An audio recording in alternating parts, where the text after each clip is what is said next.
สบายดีพี่น้องพบพอกันอีกแล้วกับเบาไส้พาเลาะเนาะมื้อนี้เบาไส้กับมาเลาะแถวสาทรซอย10เนาะพี่น้องติดกับตึก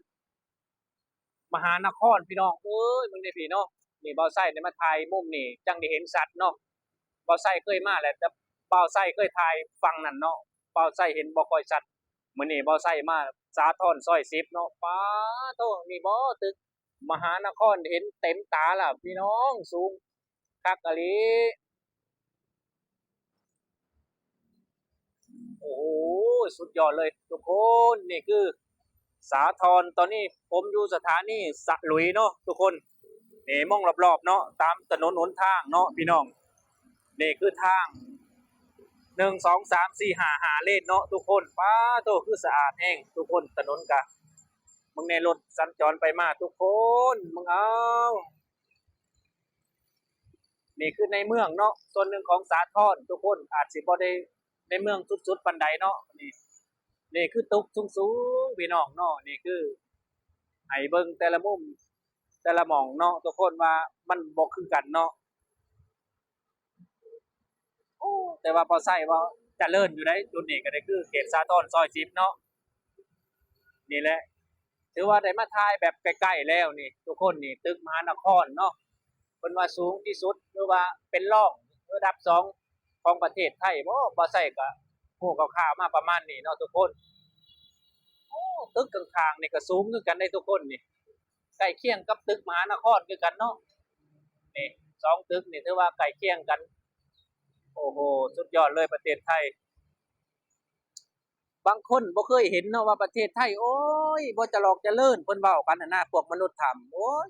พวกบ่เห็นเพิ่นเว้าพวกเห็นน่ะเขาเพิ่นบ่เว้าว่าประเทศไทยโอ้ยมันเจริญแล้วทุกคนไปมุดแต่ในถ้ำอยู่ในแต่ในรูเนาะบ่เห็นหยังและความเจริญของประเทศไทยเบิ่งเอานี่รถรางสัญจรไปมานี่หลายบ่ล่ะเห็นบ่นี่นี่รถมีต้อง5เลนเนาะ2ฝั่งก็7 8เลนแล้วสิเอาเจริญส่ำใดประเทศไทยนี่มองข้างหน้าก็ตึกเนาะพู้นตึกจะว่าจักชั้นเลยบ่แม่นน้อยๆเนาะ6 7 10ชั้นอย่างน้อยก็ได้คือข้างๆนี่ข้างสถานีสลุยนี่คือรถวิ่งอยู่นี่เนาะก็ BTS นี่วิ่งอยู่นี่คือสลุยอยู่สถานีสลุยตอนนี้ก็ได้บ่ใช้ยืนก็ได้เนาะให้เบิ่งไปเรื่อยๆรอบๆกันก็ได้กันมาว่าใช้บ่ออกก็ได้เบิ่งเอานี่รถรางประเทศไทยน้อยหรือหลายนี่เบิ่งเอาเนาะทุกคนนี่ให้เบิ่งเอาเลยรอบๆรถ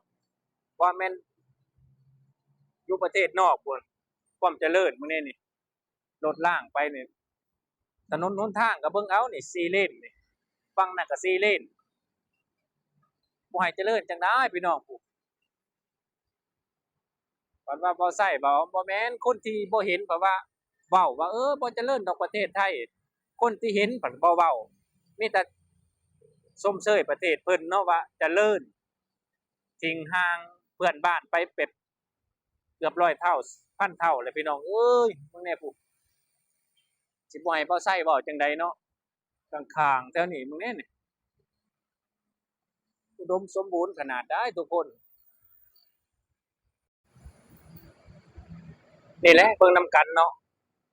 ว่าเจริญบ่เจริญทุกคนก็เบิ่งนำกันนี่แหละนี่ถ่ายเบิ่งเนาะนี่ทุกซึ้งๆก็เห็นให้เบิ่งเลยเนาะว่าบ่เจริญจังได๋พวกบ่เห็นเพิ่นเว้าคนที่ข้อยเห็นเพิ่นข้อยก็เว้าตามที่มันเห็นนี่แหละว่าประเทศเพิ่นเจริญเนาะ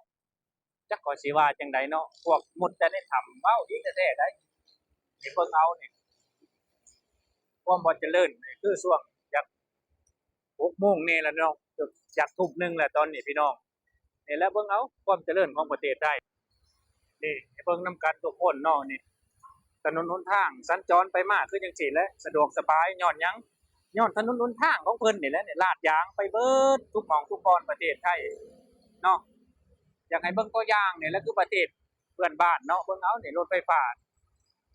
ข้างบอกข้างบนบินสวนกันไปมาอยู่เนาะนี่คือจังซี่แหละให้เบิ่งรอบๆไปนำกันนี่แหละนี่ตึกสูงๆนี่โอ้โอ้นี่คือสาทรซอย10เนาะบ่าวไสอยู่ตอนนี้ก็ได้ใกล้ๆกับตึกมหานครนี่ตึกมหานครไกลถ่ายเบิ่งชัดๆนี่เบิ่งบ่จะกระทบ สะเทือนหยังเลยกับมือแผ่นดินไหวยังสภาพอย่างดีแน่นหนา